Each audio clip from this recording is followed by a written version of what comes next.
Hello everyone, welcome back. তোমরা সবাই কেমন আছো? আশা করি সবাই খুব ভালো আছো, আমিও খুব ভালো আছি। তো আমি রেডি হয়ে গেছি অলরেডি, তোমরা দেখতেই পারছো। আজ যাচ্ছি আমি একটা স্পেশাল জায়গাতে, তোমাদেরকে আগে আগে বলবো না কোথায় যাচ্ছি, জানতে হলে আমার ব্লগটা কন্টিনিউ করতে হবে।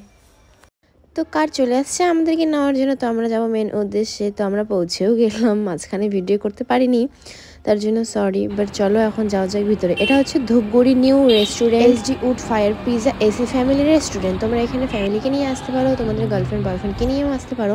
বাট এখানে আসছি আমি, আমার বুনু আর আমার দিদি। চলো এখন ভিতরে গিয়ে দেখা যাক। আর লোকেশন হচ্ছে ধূপগুড়ি ঘোষপাড়া মোড় নিয়ার বাজার শোরুম। তোমরা ওখানে গিয়ে বললেই তোমাদেরকে দেখিয়ে দিবে। আর অবশ্যই এটা রোড সাইডেই, তোমরা নিজেরাই দেখতে পারবে। রেস্টুরেন্টের বাইরেই ব্যানার লাগানি, তাছাড়া লোকেশন দেখেও আসতে পারবে এখানে। যেহেতু নিউ রেস্টুরেন্ট ওপেন হয়েছে, যার জন্য এত কাস্টমার নেই। তো আমরা এখন ভিতরে যাব, ভিতরে গিয়ে মেনু দেখবো। তো দিদি মেনু দেখছে, তারপরে দেখবো আমি আর আমাদের কি কি পছন্দ হয়, কি কি খাই, তোমাদের সঙ্গে সব শেয়ার করব। আর কোনটার কিরকম টেস্ট, আমি সব কিছু আজকে তোমাদেরকে বলবো। আমি দেখছি মেনু, আমার সেরকম সব কিছুই পছন্দ হয়েছে। বাট আমি বললাম দিদি যা পছন্দ তাই খাবো আজ। তার মধ্যে আমার মাথা ব্যথা করছিল প্রচণ্ড। আর এখানকার স্টাফ কাকু খুব ভালো। আমি বলেছি আমার মাথা ব্যথা করছে বলে, তো কাকু ডাইরেক্ট একদম মেডিসিনের দোকানে গিয়ে আমার জন্য ঝান্ডু বাম মেডিসিন নিয়ে চলে আসলো। তো এখন আমি দেখবো এখানে কি কি বানাচ্ছে। তো ওই সাইডে বানাচ্ছে ভেজ চিজ পিৎজা। তো আমি দেখবো আজকে কীভাবে পিৎজা বানায়, আর তোমাদেরকে সবাইকে দেখাবো। আর ধূপগুড়ি থেকে কে কে আমার ব্লগটা দেখছো অবশ্যই কমেন্ট করে জানাবে, কেননা এটা তোমাদের ধূপগুড়িরই রেস্টুরেন্ট নিউ ওপেন হয়েছে। তোমরা মিস করো না প্লিজ, তোমরা গিয়ে ভিজিট করো, দেখো কীরকম খাওয়া হয় না হয়, টেস্ট করো। আর এখানে যাওয়ার আমার অনেকদিন থেকেই ইচ্ছা ছিল, যেহেতু আমি আসতে পারিনি, আমারও হেলথও খারাপ ছিল, চোখেরও প্রবলেম ছিল। তো ফাইনালি আজকে চলে আসলাম। এখন খালি খাওয়ার টেস্ট করা বাকি আছে। আর আমি ফুল এক্সাইটেড যে কীরকম হবে না হবে। সবার কাছেই শুনেছি খুবই নাকি ভালো। তো আজ আমি নিজেই ট্রাই করব। আর এটা হচ্ছে মকটেলের জিনিসপত্র। এখানে মকটেলের শেফ আসেনি, তার জন্য আমি দেখছি জিনিসগুলা যে কি কি দিয়ে কি কি বানাইতে লাগে। আমার এত নলেজ নেই তা নিয়ে, বাট আমি দেখছি। কাউকে বলছিলাম যে মকটেলের জন্য আমাকে নিয়ে নাও শেফ হিসেবে, আমি কোর্স কমপ্লিট করে আসবো, তারপরে আমি জব করব। আর এই সাইডে ম্যাডাম খাওয়ারের জন্য ওয়েট করতে করতে জিজুর সঙ্গে মেসেজ করছে। তো এখন আমি বসে পড়বো, আমাদের খাওয়ার রেডি হয়ে গেছে। তো আমার সামনে আছে ভেজ চিজ পিৎজা আর ফ্রেঞ্চ ফ্রাই। তো আমি এখন টেস্ট করবো, চলো। জাস্ট ওয়াও, খেতে খুবই সুন্দর, দেখতে যতটা সুন্দর খেতেও খুবই সুন্দর। তো আমি বুনুকে বলছি বুনুর কীরকম লাগলো, ওরও সেম কথা, খুব ভালো ছিল, সব কিছু টেস্ট ছিল। বাট আমি একটু ঝাল বেশি খাই, যার জন্য আমি একটু স্পাইসি কিছু চেয়েছিলাম কাকুর কাছে, আমার জন্য স্পাইসি কিছু নিয়ে আসছিল। আমার তো খুবই ভালো লেগেছে এটা টেস্ট করার পরে, আমি নিজের থেকে বলছি এটা। আর আমি যেটা বলবো, অন্য কোনো রেস্টুরেন্টের থেকে পিৎজা আমাকে এখানে খুবই ভালো লেগেছে খেতে, একটু অন্য টাইপেরই খেতে। বাট আমি আগে কোথাও এত টেস্টি পিৎজা খাইনি। অন্য কোনো রেস্টুরেন্টেও আমি চেক করেছিলাম টেস্ট, বাট ওটা একটু আলাদা টাইপের ছিল। বাট এখানের পিৎজাটা খুবই ভালো ছিল। তারপরে চলে আসলো মিক্সাস পাস্তা, দেখতে খুব ইয়ামি ইয়ামি লাগছিল। তো চলো এখন খেয়ে টেস্ট করে দেখি। দেখতে তো ভালোই লাগছে, চলো এখন খেয়ে টেস্ট করা যাক।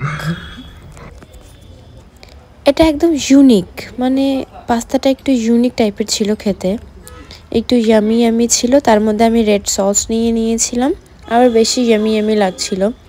আমি যেটা বলবো, আমাকে আজকের পাস্তাটা খুবই ভালো লেগেছে, বুনুরও খুব ভালো লেগেছে। সো এখন এটা খাবো আমরা, এটা হচ্ছে ক্রাঞ্চি চিকেন। তো চলো ট্রাই করা যাক, দেখতে টেস্টি লাগছে। তো এখন ট্রাই করব।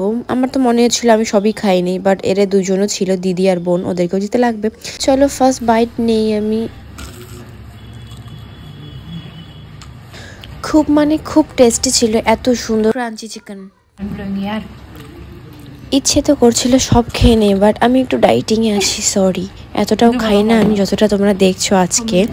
আমি খেলে পরেও আমার শরীর লাগে না কেন জানি না। পাশে বসে আছে একজন মোটি, ক্যামেরাম্যান একজন মোটি, এরা দুজনই অনেক খায় কিন্তু অনেক মোটা। বাট আমিও খাই, বাট আমার হেলথ লাগে না, জানি না কেন। এটা হয়তো বিয়ের পরে রাখবে। ভাবছিলাম ক্যামেরাম্যানকে দিব না, বাট ক্যামেরাম্যান হাত বাড়িয়ে একটা খেয়ে নিল, আমার একটা শর্ট পড়ে গেল, তাড়াতাড়ি আমি খাই সবগুলা। আর তোমাদের কি খেতে খুব ভালো লাগে, সব থেকে বেশি ফেভারিট কোন জিনিসটা, তোমরা কমেন্টে অবশ্যই জানাবে আমাকে, যাতে আমি তোমাদেরকে বলতে পারি সেটা হোটেলে পাওয়া যায় কি না। আর অবশ্যই অনেক কিছুই পাওয়া যায়, তোমরা ভিজিট করতে পারো। 100-এ 100 আমি বলবো ভালো। স্টাফগুলোও খুবই ভালো, এখানকার সব কিছু ভালো লেগেছে আমার। তোমরা গিয়েও দেখো।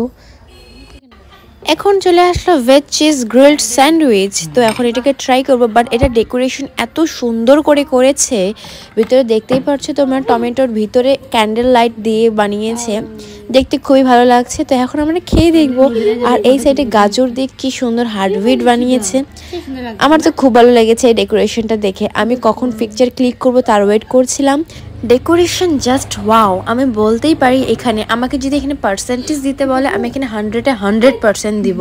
বাদ বাকি রেস্টুরেন্টের থেকে এখানে আমাকে খুব ভালো লেগেছে খেয়ে, বাট এখনও অনেক কিছু খাওয়া বাকি আছে। আমি আবার অনেক কিছু ট্রাই করবো, যতটুকু আমার পেটে জায়গা হয় তারপরেই বাড়ি যাব। তো চলো নেক্সট ডিশ ট্রাই করা যাক। শেষ পর্যায়ে চলে আসলাম, এটা হচ্ছে চিকেন ললিপপ। এত টেস্টি খেতে, এত টেস্টি বলার মতো না। মানে আমি এটা একদম ইউনিক, মানে একে তারিফ করার মতো কোনো কিছুই নেই। এতটা টেস্টি, এত গরম গরম, এত স্পাইসি, ওয়াও। খাবার দাবার অনেক টেস্টি হয় এখানে, আমি নিজেই বলছি। আর এখানে আমি 100-এ 100, আমার তো এসে খুবই ভালো লাগলো। আমি সবকিছু চেক করলাম যতটুকু আমার পেটে জায়গা হয়। তোমরা কবে আসছো সবাই কমেন্টে জানাবে। আর রেস্টুরেন্টের লোকেশন আমি দিয়ে দিব আমার লিঙ্কে, সবাই গিয়ে দেখবে।